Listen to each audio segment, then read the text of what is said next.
Baik, Assalamualaikum warahmatullahi wabarakatuh. Selamat malam, salam sejahtera untuk kita semua, para sejawat, senior, teman-teman semua dimanapun berada. Semoga semua dalam keadaan sehat dan baik pada malam hari ini setelah kita mengikuti lecture yang sangat mencerahkan kita tentang arteriovenous pada session sebelumnya. At first, I would like to thanks for the APAC for this webinar, which being held with collaboration with Indonesian Society of Internal Cardiology and also with EBRD. Sejawat sekalian, saya kira kita semua berada pada masa pandemi ini, di mana bagaimanapun situasinya, maka kita tetap harus melakukan terapi optimal pada pasien-pasien kita untuk menghindari terjadinya event yang mungkin membahayakan pasien kita sehingga harus menjalani rawat inap dan seterusnya, atau ada dengan berbagai komplikasinya. Dan apapun yang kita lakukan, maka tata laksananya harus dilakukan secara optimal. Dan sangat penting untuk kita selalu mengikuti perkembangan terkini ya dalam tata laksana maupun risk prevention pada era pandemi ini. Saudara sekalian, pada sesi kedua ini kita akan fokus bicara tentang hypertension, lebih fokus lagi tentang calcium channel blocker (CCB). Dan saudara sekalian, kita mungkin ingat beberapa tahun yang lalu, ya, beberapa dekade sebelumnya, kita bicara tentang calcium channel blocker. Banyak studi-studi awal pada CCB yang short acting itu justru harmful untuk kondisi acute coronary syndrome atau myocardial infarction. Tapi sekarang kita berada pada memiliki CCB generasi terkini yang barangkali punya manfaat yang berbeda, yang situasi dengan berkembangnya studi yang ada, dan dengan side effect yang mungkin tampaknya lebih minimal pada pasien-pasien kita. Maka pada sesi kedua ini kita akan berdiskusi lebih dalam tentang itu bersama sejawat kita. Saya kira kita sudah sangat kenal, Dr. Antonia Annalukito. Saya kira dia ada pembicara yang sering kali kita bersama-sama di berbagai kesempatan, ya, di PIKI maupun di PERKI dan organisasi profesi kita lainnya, ya. Beliau adalah interventional cardiologist dan saya kira juga pengajar di Universitas Pelita Harapan, di Heart Center Siloam di Karawaci. Saya ingat, mungkin kalau teman-teman ingat AFCC 2019 yang diikuti 4.000 orang ya dulu, Dr. Antonia ya, itu ya, chairman-nya Dr. Antonia ya. Saya ditugaskan beliau menjadi ketua saintifik ya, saya kira ya, kalau teman-teman ingat. Dan malam ini Dr. Antonia akan berbicara secara spesifik tentang potential comprehensive roles of the third generation of CCB in acute coronary syndrome. Kalau dulu kita ngomong CCB harmful, bahaya buat SCS, sekarang ada perspektif lain dan kita akan dengar lebih dalam tentang itu dari Dr. Antonia. Silakan Dr. Antonia, nanti selanjutnya kita diskusi. Teman-teman bisa sambil berjalan mulai menulis question-nya di QA ya, di QA bukan di chat tapi di QA. Nanti kita akan bahas diskusi panjang lebar tentang ini. Saya persilakan Dr. Antonia. Seterusnya, makasih. Halo. Ya, terima kasih Dr. Renan atas introduksinya yang membuat saya sedikit malu. Saya coba share screen dulu ya. Belum ya. Masih belum, dari hostnya masih disable screen sharing ini screen ya. Jadi malam ini saya mendapat tugas bicara tentang, judulnya cukup panjang ini ya, agak sulit menghafalkan. The Potential Comprehensive Roles of the Third Generation Calcium Channel Blocker in ACS Patient. Biasanya kita kalau bicara ACS bicara sendiri ya, bicara hipertensi bicara sendiri. Kali ini kita coba menggabungkan atau mengawinkan hipertensi dan ACS ya. bagaimana ceritanya ya. Mungkin kita jarang menyentuh efek atau bagaimana kondisi tensi pada saat ACS. Saya coba share screen.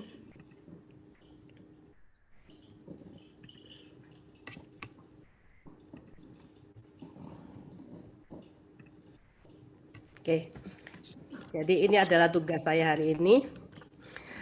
Ini adalah topik-topik yang akan saya bicarakan pada malam ini, hipertensi pada ACS, global data tentang hipertensi, tentang generasi ketiga CCB, dan efek lercanidipin pada kardiovaskuler, ginjal, dan diabetes, serta tidak lupa selalu ada safety dan tolerability-nya. Kita semua tahu bahwa hipertensi merupakan faktor risiko yang sangat utama ya, dan hubungannya dengan CAD sudah well established. Dan makanya pada kondisi pasien ST elevasi maupun non ST elevasi ACS, maka selalu dilakukan risk stratifikasi dengan berbagai skor, misalnya TIMI risk score sama GLIS score ya, dan lain-lainnya. Di antara skor itu selalu ada komponen hipertensinya. Apakah teman-teman memperhatikan ya? Dan juga penanganan hipertensi dengan situasi ACS itu juga selalu direkomendasikan baik pada acute setting maupun chronic setting ya. Dan bahkan hipertensi itu juga dikenal sebagai event modifier ya, modifier. Jadi bukan hanya risk factor tapi juga sebagai modifier pada pasien yang masuk ke emergensi karena terjadinya ACS. Namun sayangnya tekanan darah optimal pada saat akut setting hingga sekarang belum terdefinisikan dengan baik dan bahkan tidak ada di guideline. Sebenarnya bagaimana patofisiologi hubungan antara hipertensi dan ACS? Jadi hipertensi maupun penyakit aterosklerotik itu mempunyai common mechanism, common soil, common milieu ya. Jadi mereka adalah saudara sepupu ya, dengan berbagai efek multiple dari molekul vasoaktif. Ini saya menjurus langsung ke simpatis ya. Ada berbagai macam, nanti saya tunjukkan di gambarnya. Jadi overactivity dari simpatis itu terlibat pada proses aterosklerosis pasien hipertensi melalui berbagai pathway yang melibatkan G protein coupled adrenergic receptor yang mempromot terjadinya aterosklerosis dan akhirnya memicu suatu episode ACS. Aktivasi simpatis sendiri, ini patofisiologinya tadi menunjukkan antara hipertensi dan ACS ya. Jadi ternyata ada fakta-fakta yang mensupport bahwa orang hipertensi itu mempunyai kondisi dasar yang membuat terjadinya plaque rupture. Ya, dari trombosis lah, dari plateletnya lah, dari shift stressnya, dari endothelial dysfunction dan sebagainya ya. Ini patofisiologi pada tahun 2011 ya, di mana ada common soil, common mechanism ya, dan common milieu ya. Terus ini adalah 2019 sekarang. Kita lihat ini dengan 2011 itu belum jauh berbeda, namun ada tambahannya di sini ya. Misalnya vascular remodeling, adanya fibrinogen, platelet ya. Ini membuat trombosis. Selain dari plaque rupture sendiri juga ada masalah trombosis ya. Kemudahan terjadinya trombosis sehingga terjadilah ACS. Dulu masih AMI, sekarang sudah istilahnya sudah ACS. Karena kondisi pandemi ini, maka World Hypertension Day itu diundurkan ke 27 Oktober dari seharusnya yang Mei ya. Jadi tema untuk WHD itu adalah measure your blood pressure, control it, live longer. Ini pada dasarnya hipertensi itu merupakan triple paradox. Kalau teman-teman perhatikan, dia sangat mudah didiagnosis, sangat mudah diobati, dan juga sekarang sudah begitu banyak golongan obat anti hipertensi yang tersedia. Namun hanya 50 orang yang memiliki hipertensi tahu dirinya, menyadari. Dan dari yang menyadari itu hanya 50% yang terobati. Dan 50% lagi yang diobatin itu mencapai target. Jadi ini merupakan paradoks yang sampai sekarang mungkin belum selesai, masih menjadi PR besar buat kita. Kita sendiri lihat beban dari hipertensi, bahwa 69% dengan serangan jantung itu mempunyai tensi yang tinggi. 77% dengan stroke itu darah tinggi. 74% dengan heart failure itu darah tinggi. Namun apa masalahnya?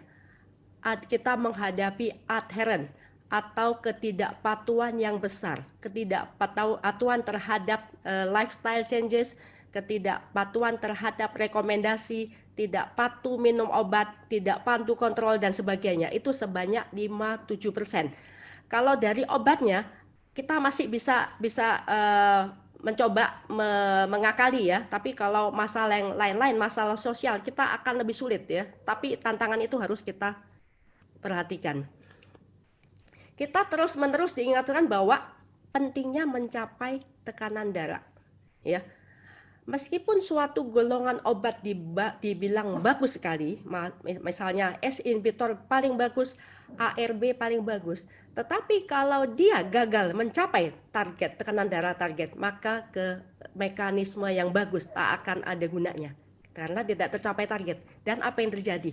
Orang itu tetap mati, tetap terjadi serangan jantung, tetap terjadi stroke, tetap gagal jantung, tetap gagal ginjal. Ya, itu akibat tidak tercapainya target.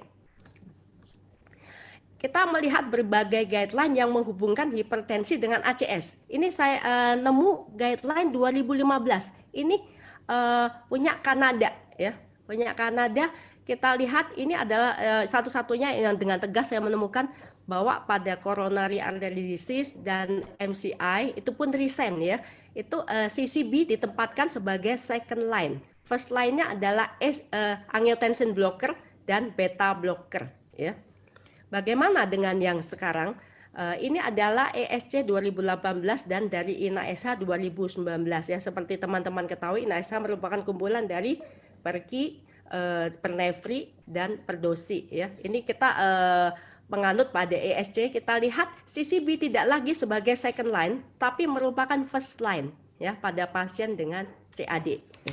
Ini hipertensi ya, hipertensi dengan CAD. Sebenarnya bagaimana mekanisme dari CCB? Kita coba belajar dari awal lagi ya. Jadi CCB itu menghambat influx masuknya kalsium dari ekstraseluler ke intraseluler melalui membran. Jadi dia melalui perjalanan transmembran. Dan CCB itu bekerja dengan memblokir L-type, kalsium channel yang L-type ya.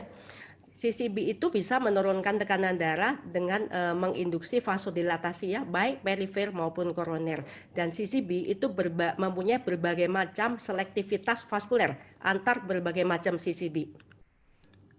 Kita menelusuri evolusi dari dihidropiridin dari CCV. First generation yang disebut Dotrenan tadi, short acting, sekarang sudah kita tidak pakai lagi ya. Meskipun masih terjual banyak di pasaran dan banyak pasien yang tidak berobat meminum obat ini. Dan second generation adalah nifedipine GIDS dan ini modified ya dengan GIDS dengan formula. Satunya memang long half life, plasma long half life yaitu amlodipine ya. Kemudian third generation adalah long reseptor half life yaitu lercanidipine. Apa bedanya amlodipine dan lercanidipine? Kalau amlodipine ini panjang half life-nya di plasma. Kalau lercanidipine di reseptornya. Jadi dikontrol oleh membrannya. Ini kita coba menelusuri satu-satu. Jadi lercanidipine ini mempunyai membran kinetik yang unik. Dia mempunyai dua komponen. Komponen satu protonated amine group. Ini yang mengakibatkan bahwa lercanidipine ini merupakan mempunyai plasma half life yang pendek. Jadi kalau ditanya half life-nya lercanidipine panjang atau pendek? Pendek. ya, dia di plasma sebentar. Tetapi dia juga mempunyai lengan lipofilik yang berbentuk angkor ya, seperti jangkar. Jadi dia ini mengikat secara efisien pada sel membran dan tetap di sel membran, memegang erat-erat di sel membran sehingga mempunyai long duration of action. Kalau kita bicara tentang sisi ACE inhibitor zaman dulu, mungkin teman-teman ingat ada istilahnya tissue ACE, ada yang plasma ACE. Ternyata dibuktikan bahwa tisu ACE itu lebih bagus dari plasma ACE ya. ACE itu hanya di peredaran plasma, tapi kalau tisu ACE dia benar-benar berikatan di jaringannya. Mungkin analoginya seperti itu. Sekarang ini adalah gambar animasi dari bagaimana cara interaksi lercanidipin dengan kalsium reseptor. Kita lihat ini yang berbentuk seperti kecambah, ini adalah lercanidipinnya. Satu, dia mempunyai high vascular selectivity, nanti ada grafiknya. Jadi dia cepat masuk ke vaskuler daripada ke miokard, perikatan. Kemudian dia mempunyai high lipophilicity sehingga strong binding ya, dia nempel banget sama sel membran, berikatan kuat. Kemudian dia mempunyai gradual diffusion towards calcium channel. Dia akan maju pelan-pelan ini, maju mendekati ke dalam ke channel ini. Terus keempat, dia mempunyai fiksasi pada calcium channel receptor. Ini nempel dia. Nempel seperti kunci ya. Kemudian yang terakhir, dia secara progresif dan continuous dia menginhibisi ya, sehingga kalsium ekstraseluler tidak bisa masuk ke dalam intraseluler ya. Kondisi ini akan menyebabkan terjadinya penurunan tekanan darah, terjadinya negatif inotropik yang lebih ringan daripada CCB yang lain, dan juga sehingga mengurangi juga. Jadi lercanidipin ini di luar dugaan kita, dia juga mempunyai anti aterogenik ya. Ini adalah biomarker T-bar sama conjugated dienes, itu merupakan menggambar biomarker dari lipid peroksidasi ya. Kita lihat dibanding losartan, ini adalah crossover ya. Jadi losartan kemudian wash out, kemudian lercanidipin. Kita lihat efek lercanidipin lebih bagus dan dia bermakna pada yang conjugated dienes ini, yang lebih stabil ini ya. Jadi dia tidak kalah dengan ARB dalam kondisi heterogenik. Tak heran tekniknya tidak kalah dengan ARB ya. Seperti kita ketahui pada ACS pasien dengan hipertensi itu biasanya menggambarkan suatu subset yang mempunyai risiko yang lebih besar karena biasanya mereka lebih tua dan komorbiditasnya lebih banyak, juga termasuk gagal ginjal ya. Lercanidipin ini dikatakan mempunyai seharusnya ini menurut nefrologi ya. Jadi rekomendasikan pada hipertensi nefropati patient, terutama dengan protein urea positif. Kenapa begitu? Karena farmakologinya kalau nifedipin itu hanya L-type, alnodipin hanya L-type, sedangkan lercanidipin punya L-type dan T-type ya. Seperti kita ketahui L-type dan L-type terutama itu menguasai afferent, sedangkan pada afferent itu L-type kebanyakan, kalau pada afferent itu adalah T-type. Sehingga pada grup nifedipin dan alnodipin dia terjadi vasodilatasi afferent, tetapi efferentnya tidak divasodilatasi. Akibatnya terjadi hipertensi glomerular ya, sehingga terjadi protein urea yang lebih tinggi lagi. Sedangkan pada lercanidipin dua-duanya dilatasi sehingga tidak terjadi hipertensi intraglomerular ya. Ini adalah intisarinya bahwa lercanidipin mendilatasi pada pohon arteri dari ginjal, baik pada large medium artery, small arteriole, afferent, efferent, sehingga tekanan glomerularnya menjadi normal kembali ya. Juga renal injury independennya juga lebih jarang. Bagaimana dengan efek terhadap albuminuria yang merupakan tantangan bagi kita sehari-hari? Kita lihat bahwa albuminurianya lebih perbaikan dibandingkan dengan amlodipin pada lercanidipin. Sedangkan pada JAFRA tadi menunjukkan bahwa lercanidipin menurunkan protein urea dan meningkatkan creatinine clearance atau GFR ya sebanyak 10%. Bagaimana anti protein urea efek pada lercanidipin dibandingkan pada pasien yang sudah diobati ACE inhibitor dan ARB? Ternyata kita lihat tekanan darahnya lebih bagus pada yang sudah ditambahkan lercanidipin, protein ureanya lebih bagus lagi ya. Jadi kalau yang CCB lain kita lihat efek adalah complementary ya. Jadi satu menutupin yang lain, kelebihan yang satu menutupi kekurangan yang lain. Tapi kalau kombinasi ini adalah kelebihan dengan kelebihan, bukan kelebihan dengan kekurangan ya. Bagaimana lercanidipin pada diabetes? Ternyata dia juga punya efek menurunkan HbA1c ya. Ini menunjukkan dia punya efek pleiotropic ya untuk memperbaiki metabolisme dan antiinflamasi. Dan sekali lagi untuk memperbaiki kepatuhan pasien atau adherent pasien yang merupakan target kita supaya semua pasien hipertensi sebagian besar atasi adalah minimalnya efek samping ya. Kita lihat pada lercanidipin yang berwarna merah dibandingkan dengan ini CCB yang fungsional, kemudian karena UDEM diganti dengan lercanidipin bagus, kemudian di re-challenge dipakai lagi, tetap UDEM lagi. Jadi menunjukkan memang efek ankle UDEM dan lain-lain tadi ini itu memang jauh lebih rendah pada lercanidipin dibandingkan dengan CCB yang lain. Kenapa CCB yang lain membuat ankle UDEM? Ini juga seperti tadi, L-type tadi, afferent dan efferent ya, sama persis. Ini mengenai pada arteriol dan venul daripada pedal arteri kita ya. Jadi kita lihat bahwa insiden dari lercanidipin itu paling kecil untuk terjadinya ankle UDEM. Ini tadi yang saya sebutkan mengenai high vascular selectivity itu menunjukkan bahwa lercanidipin ini jauh lebih tinggi dalam rasio heart dengan aorta ya. Heart ini mewakili aorta. Sep, kenapa Sep?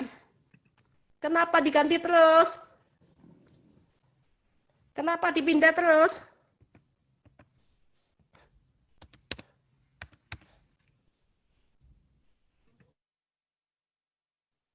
Dr. Antonio terus saja, kenapa Dr. Antonio? Slide-nya masih terlihat.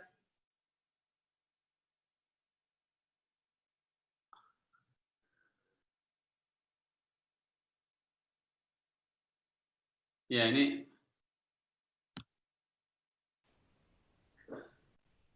Mbak Antonia. Sudah. Dr. Antonia. Ya, oke. Terus, diterusin aja. Ya. Oke. Ini terus lagi ya. Jadi lercanidipin ternyata juga ada perannya pada stable angina patient ya, pada effortnya ya. Pada effortnya kita lihat lercanidipin diberikan pada minggu pada baseline-nya setelah 2 minggu pemberian. Kita lihat bahwa ST segmen durasinya berkurang dan juga angina during exercise stress test-nya juga berkurang ya. Setelah diberikan ini kita lihat, ini luar biasa banget, jauh banget kurangnya ya. Dan juga lercanidipin itu sudah lama di Indonesia sudah diakui oleh asosiasi baik PERKI maupun INASH. Ini adalah target-target untuk brain dia mengurangi stroke, untuk heart dia tanpa efek takikardi, untuk kidney mengurangi protein urea, dan untuk pedal mengurangi UDEM. Sebagai konklusi pada hari ini bahwa memang hipertensi merupakan risk factor utama untuk cardiovascular endpoint ya. Tetapi hingga sekarang evidence evaluasi guideline untuk ACS itu belum ada hasil-hasil yang nyata. Tetapi tetap kita ditunjukkan bahwa long term pengendalian tekanan darah baik sebelum pasien itu masuk rawat ataupun sesudahnya itu juga penting untuk prevensi sekunder. Hipertensi merupakan kondisi kesehatan epidemik publik dan juga guideline menunjukkan bahwa memang perlu pengendalian tensi untuk overall mengurangi faktor risiko, dan CCB tetap merupakan pilar dari obat antihipertensi. Jadi ACE inhibitor saja, ARB saja tidak akan berhasil kalau tidak ada CCB, karena kadang-kadang kebanyakan pasien memerlukan kombinasi ya. Ya ini balik lagi tadinya. Oke, dan juga CCB bisa mendapatkan merupakan fleksibilitas kombinasi daripada obat-obat yang lain dan juga pasien yang membutuhkan kondisi spesifik ya. Lercanidipin sendiri merupakan CCB generasi ketiga dengan berkurangnya efek samping sehingga ditengarai dapat memperbaiki compliance dari pasien dengan efikasi yang sama, dan kita harus memaksimalkan clinical benefit dan meningkatkan kepatuhan. Terima kasih atas kesabarannya di tengah-tengah mati lampu. Terima kasih. Baik. Sudah selesai? Ya, sudah selesai. Baik, Dr. Antonia, ya. saya kira dengan sebentar, saya belum munculin muka dulu. Ya. Dengan mohon maaf dulu, saya kira saya bersama Dr. Antonia itu mohon maaf teman-teman atas ketidaknyamanan mungkin koneksi tadi, tapi saya kira kita dapat mengikuti lecture-nya dengan baik dan makin mengakrabkan kita dengan CCB generasi terakhir. Baik, sejauh sekalian kita akan diskusi. Ini ada beberapa pertanyaan. Pertanyaan pertama dari Dr. Fuad Arbi ini. Jadi mungkin Dr. Antonia bisa di highlight ulang. Jadi bagaimana sekali lagi kelebihan lercanidipin ini dalam hal efek side effect-nya dibanding CCB lainnya. Jadi bagaimana dia more friendly begitu ya untuk para pasien-pasien kita, mungkin bisa diulas sedikit lagi. Silakan. Pertama adalah lercanidipin mempunyai vascular selectivity lebih bagus, sehingga dia negatif inotropinya rendah dan efek takikardinya rendah. Kemudian dia mempunyai anti atherogenik dan friendly terhadap metabolik. Kita akan tahu beberapa saat yang lalu CCB dianggap merupakan pencetus dari new diabetes ya. Pada lercanidipin ini ditemukan bahwa dia bukan new, dia malah memperbaiki HbA1c ya. Terus kemudian juga efek sampingnya yang paling mengganggu dari CCB adalah ankle udem. Ankle udem itu meskipun sepele tapi sangat menjadi komplain besar daripada pasien. Pasien bisa menyetop sendiri tanpa konsul ke dokternya, dan akibatnya tensinya mencelat tinggi dengan obat-obatan yang lainnya. Itu secara sepintas ya, masih banyak yang lain. Silakan. Ya, tadi halo, saya kira, sudah dengar? Ya. Jadi saya kira Dr. Antonia sudah mengulas satu slide yang penting tadi, bagaimana lercanidipin ini ankle edema jelas lebih baik, kemudian sakit kepala ya, headache ya. Ya, headache, ya, kemudian flushing ya, skin rash dan sebagainya. Jadi banyak sekali keistimewaan dari lercanidipin. Saya sendiri banyak pasien saya yang kemudian beralih ke lercanidipin ketika kita punya masalah dengan obat murah meriah kita yaitu amlodipin ya. Dan ternyata tetap CCB dalam hal penurunan blood pressure tetap lebih baik daripada ARB the ACE kalau kita buat head to head ya. Dr. Antonia, ini ada dari Dr. Albert Hasibuan. Pada pasien ACS dengan hipertensi, Dr. Antonia. Jadi pada batas mana kita harus turunkan blood pressure dan sejauh mana kita harus turunkan, kan pada how low can we go gitu ya. Dan apakah ada J-curve untuk tensi pada pasien-pasien dengan ACS ya. Silakan Dr. Antonia. Ya, terima kasih. J-curve itu pasti. Ya, jadi berbagai skor menunjukkan kalau terlalu tinggi jelek, terlalu rendah jelek. Jadi sebetulnya belum ada penelitian yang besar atau guideline yang pasti, tetapi pada umumnya expert opinion sepakat tensi sistolik jangan kurang dari 110, diastolik jangan kurang dari 70 pada pasien dengan ACS ya, bukan recent ACS, bukan post ACS, sedang akut-akutnya itu tidak boleh menurunkan kurang dari 110 dan kurang dari 70 ya. Itu hanya expert opinion aja ya, belum guideline-nya belum keluar. Kalau gitu pada pasien-pasien yang hipertensi, mungkin terusin pertanyaan tadi sambil kita diskusi. Pada pasien hipertensi habis ACS gitu. kapan kita bisa mulai lagi memberikan CCB seperti lercanidipin ini gitu? Kapan kita bisa restart atau kita mulai dengan low dose dulu atau bagaimana? Jadi pada umumnya gejala yang kita temui pada pasien yang mengalami ACS yang terutama Mas Temi, untuk pertama kali tensi turun lebih rendah dari yang pernah dia miliki. Jadi di sana saatnya kita withhold dulu, kita tahan dulu obat lamanya, kita beri ke penerangan ke pasien. Pasiennya biasa itu resah, dok obat tensi saya kok tidak dimasuk-masukkan. Pak, tunggu sabar, tensinya masih terlalu rendah. Di mana kita masih memerlukan ACE dosis kecil, ARB dosis kecil untuk mencegah LV remodeling. Yang lainnya menunggu dulu. Tapi biasanya dalam beberapa bulan tensinya sudah begitu dia recovery, itu langsung tensinya kembali ke asal. Di sana saatnya kita memberikan obat yang sesuai regimen sebelumnya atau yang lebih baik dari sebelumnya.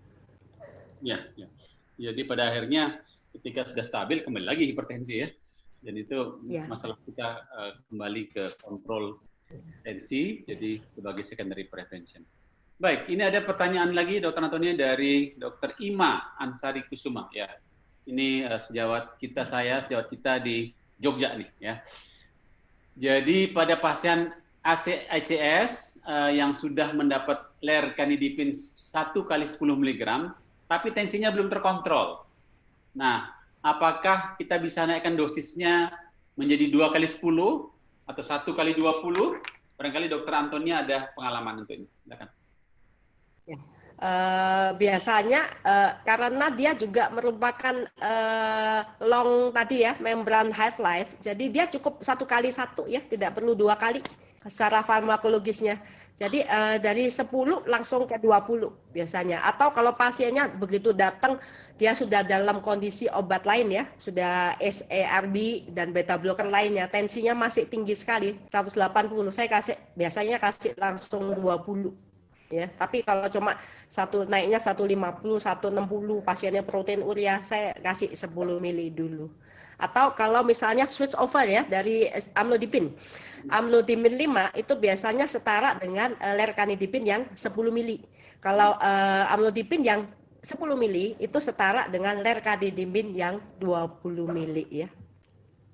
Ya, dalam situasi katakanlah kalau kita mulai mungkin sambil kita diskusi kasus ya, dikata pasien ini kita mulai dengan 10 dan kemudian rasanya kita masih perlu mengoptimalkan, apa pilihan terbaik? Apa kita naikkan menjadi 20 atau kita mulai dengan kombinasi, misalnya dengan ACE atau ARB? Gimana, Dr. Anthony? Kalau saya mendingan kombinasi dulu. Kombinasi ya, jadi kombinasi dulu, baru nanti baru maksimal dosnya. Ya. Supaya dengan kombinasi itu kita mendapatkan kelebihan dari masing-masing. Ya, jadi masing-masing punya kelebihan ya, walaupun nampaknya juga lercanidipin misalnya juga bekerja di efferent ya, itu juga kelebihan yang saya kira mendekati properties dari ACE, dan ini juga menjadi pertimbangan. Tapi kombinasi juga sangat penting bahwa kita pada kasus ACS barangkali kita perlu mencegah remodeling dan seterusnya dengan pemakaian kombinasi dengan ACE-ARB. Saya sambung sedikit. Mungkin Dr. Renan ingat IRMA trial yang dulu ya, IRMA trial. Jadi pada pasien hipertensi dengan protein uri atau mikroalbumin uri, kita sekarang banyak sekali mendapat mikroalbumin uri biarpun protein urinya masih negatif. Kita harus kejar.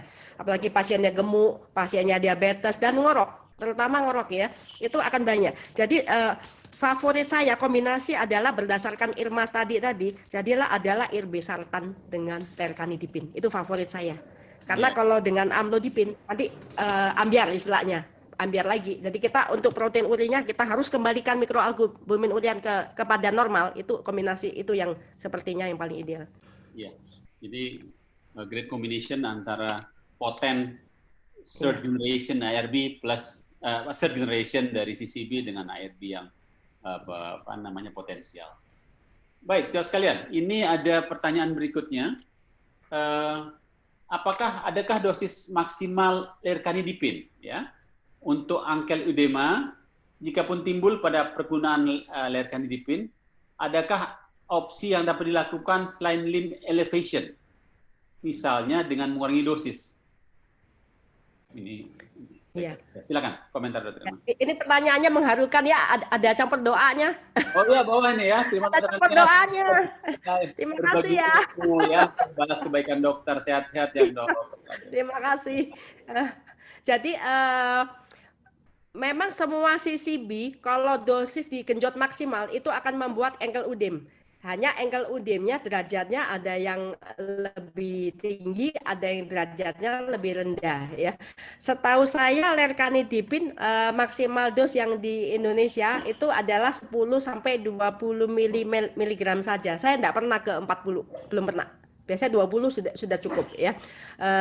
Dan juga kalau untuk misalnya pasien memang sebelumnya sudah punya predisposisi untuk ankle udem ya pada venous insufficiency, apakah dengan menaikkan atau saya memberi cara yang simple ke pasien-pasien saya, yaitu adalah Pak senam ankle ya, Ibu senam ankle sambil nonton sinetron, sambil duduk, sambil kebanyakan ngetik exercise ankle. Jadi ankle-nya digoyang-goyang. Itu adalah memompa darah balik ke jantung, begitulah istilahnya ya. Di samping cara lain untuk orang yang benar-benar berdiri ya, berdiri tidak bisa ngangkat-ngangkat kayak penjaga pintu ya, pakai stocking lah ya, stocking varises ya. Itu saja. Oke, ini masih banyak pertanyaan ya muncul di bawah. Jadi kalau saya scroll bawah ya banyak pertanyaan di bawah ya. Jadi pemakaian dokter Antoni ada tempatnya untuk kita pakai lercanidipin pada heart failure. Ini ada pertanyaan, gagal jantung. Pada umumnya kita tidak memberikan CCB pada gagal jantung kecuali kalau gagal jantungnya memang tipe yang tekanan sangat tinggi ya. Misalnya pada hipertensif kardiomiopati, tapi amat sangat jarang. Biasanya gagal jantungnya pun adalah gagal jantung yang bukan sistolik tapi diastolik, atau juga bisa yang model half puff ya, bukan half rough. Di situ sih kalau dengan segala macam obat heart failure, tensi belum turun, itu kita boleh menambahkan CCB karena CCB ini terutama lercanidipin tidak efek terhadap miokardnya minimal ya. Jadi efeknya netral. Dia tidak ikut memperbaiki netral.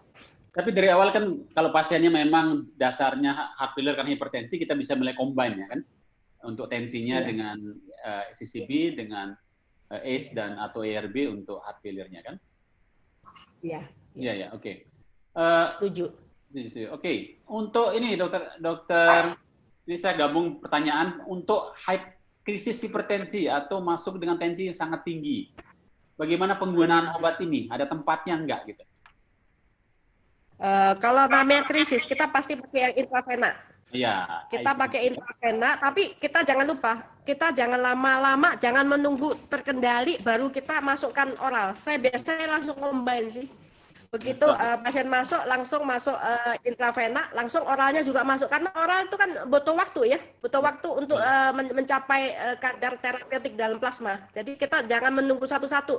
Kalau enggak, pasiennya terlalu lama dirawat. Ya, ini menjawab pertanyaan dari dokter sejawat kita, dokter Dodi Muniaga di bawah. Jadi bertanya kepada dokter Antonia, bagaimana caranya dia switching dari nicardipin ya, nicardipin IV misalnya, ke lercanidipin gitu. Pada hipertensi emergensi ketika tensinya udah tercapai.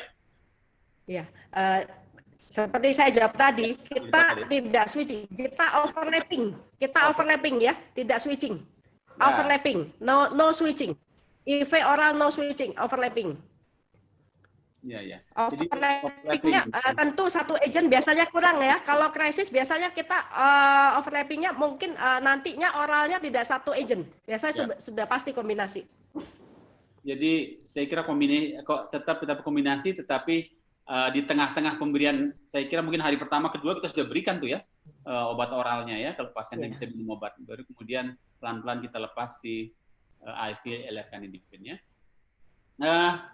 Kemudian ini ada pertanyaan jawaban dari pertanyaan dari saudara saya Dr. Adrian Masno dari Palembang nih. Ada trial nggak ya kalau lercanidipin pada pasien STEMI? STEMI belum ada. Populasi STEMI adalah populasi yang fragile yang sangat risky untuk dijadikan penelitian obat-obatan anti hipertensi. Ya, jadi mungkin belum tidak akan ada juga trial, sehingga sampai sekarang guideline-nya juga nggak ada. Ya. Kemudian pernah kombinasi dengan diuretik, Dokter Antonia? Misalnya HCT atau apa? Ini pertanyaan. Ya, dalam kehidupan sehari-hari kita selalu strategi pengobatan kita adalah kombinasi ya. Cuma kita tadi saya terangkan satu persatu dari obatnya itu apa kelebihan masing-masing. Tapi pada umumnya kita hampir selalu kombinasi. Dan diuretik merupakan merupakan obat yang ketiga atau keempat ya biasanya. Dan karena HCT sudah sangat jarang di Indonesia, kita biasanya dengan spironolactone. Ya. Diuretik sangat berguna ya pada yang udah diobatin macam-macam, spironolactone sangat berguna. Ya, ini terkait dengan itu kalau kita muncul leg edema pada pemberian lercanidipin. Tapi saya kira kan justru lercanidipin kebaikannya adalah menghindari leg edema ya. Apa yang harus dilakukan? Ya. Stop CCB atau kombinasi dengan ACE-ARB atau thiazid. Saya lebih memilih kombinasi dengan ARB ya daripada dengan diuretik. Diuretik ya. Meskipun sekarang sudah ada ya obat kombinasi dengan diuretik, tapi biasanya dengan triple combination ya. Ya, tapi ya saya kira dengan lercanidipin kan kita sudah mengurangi kemungkinan edemanya dan kita menambah efrennya gitu ya dengan ASRB kalau diperlukan ya. Ini pertanyaan lagi dari Dr. Fauzi ini, Dokter, apakah ada landmark RCT, lercanidipin vs ACE-ARB? Head to head belum kali ya? Landmark RCT itu sangat jarang dan juga sepertinya kalau head to head dengan itu sepertinya nggak ada ya. Itu pun pada ASCOT pun amlodipin menggandeng ACE inhibitor satu amnya. Ya, jadi head to head itu kayaknya nggak ada. Nggak ada head to head. Ya. Oke. Kemudian ya saya kira ini sudah ada. Nah, ini ada pertanyaan tentang hipertensi pada ibu hamil. Apakah ada tempatnya kita memakai lercanidipin ini atau tetap memakai dopa ya? Apa pilihan Dokter Antonia untuk kasus-kasus hipertensi pada ibu hamil? Ya, pada ibu hamil pada trimester pertama awal-awal biasanya kita pakai dopa. Kalau tidak mempan, beta blocker, tidak mempan lagi dengan CCB amlodipin ya. Dulu kan zaman dulu kita waktu masih PPDS kita banyak menggunakan nifedipin ya. Sekarang pun sejawat Opskin masih banyak menggunakan nifedipin, tapi kita memilih amlodipin yang lebih smooth ya. Pada lercanidipin sendiri saya belum punya data. Kita menunggu obat ini lama sekali sehingga sudah dipakai baru kita pakai. Amlodipin juga gitu kan, tidak ada penelitiannya tapi tunggu dia lama sekali sudah menjadi obat lama dan sudah dipakai-pakai sendiri baru kita tahu dia aman. Begitu ya, tunggu waktunya. Iya, baik. Baik, saudara sekalian masih ada? Saya kira sudah semua kita jawab ya, sudah semua kita diskusikan. Dan saya kira kita sudah saya kira mendekati jam 8 dan ya saya kira kita telah mengikuti lecture dan diskusi yang saya kira sangat baik dari Dr. Antonia. Setelah tadi kita mengikuti sesi pertama tentang pemakaian atau tentang perlunya kita mengontrol dislipidemia dalam hal ini atherogenic dislipidemia dengan pemberian poten fenofibrat untuk pasien-pasien dengan masalah tersebut ya, dengan dislipidemia yang aterogenik. Dan sekarang pada sesi ini kita bicara tentang hipertensi. Hipertensi adalah masalah kita dan akan ketemu sehari-hari, dan banyak pasien kita dengan seperti ini, bahkan pasien-pasien kita dengan kita ketahui bahwa hipertensi adalah salah satu risk pada situasi COVID seperti ini. Jadi kita tahu persis bahwa hipertensi adalah salah satu komorbid yang penting untuk kita harus kontrol, karena hipertensi adalah komorbid yang devastatif gitu ya, yang berefek tidak baik untuk pasien-pasien yang COVID-19, dan sudah banyak evidence tentang itu dan kita belajar banyak dari situasi pandemi ini. Maka kontrol tekanan darah sangat penting kita lakukan sejauh sekalian. di sini kita punya CCB third generation dengan properties yang baik sekali, baik secara farmakokinetik, farmakodinamik maupun efek, ya, side effect dan efikasinya, dan menutupi kekurangan-kekurangan dari golongan-golongan CCB sebelumnya. Ya, saya kira mudah-mudahan banyak hal yang kita bisa dapat dari lecture Dr. Antoni hari ini dan bermanfaat untuk kita semua dalam tata laksana pasien kita sehari. Terima kasih Dr. Antoni, sehat selalu. Ya, juga Terima teman-teman, kasih. ya, juga teman-teman pun dimanapun berada supaya selalu sehat dan tetap semangat, tetap mengikuti aktivitas kegiatan-kegiatan CME kita ya ke depan, dari profesi kardiovaskular, ya, dari Pokja-Pokja Perki, ya, termasuk diselenggarakan PIKI seperti ini, dan segala aktivitas lain yang tentunya untuk kebaikan pasien kita dalam tata laksana optimal pasien kita pada era pandemi ini dan seterusnya. Terima kasih kepada support kita hari ini dari Ebert, dan terima kasih atas perhatian semuanya. Selamat malam, mohon maaf atas segala kurangan. Assalamualaikum warahmatullahi wabarakatuh. Salam sejahtera untuk semua. Terima kasih semua.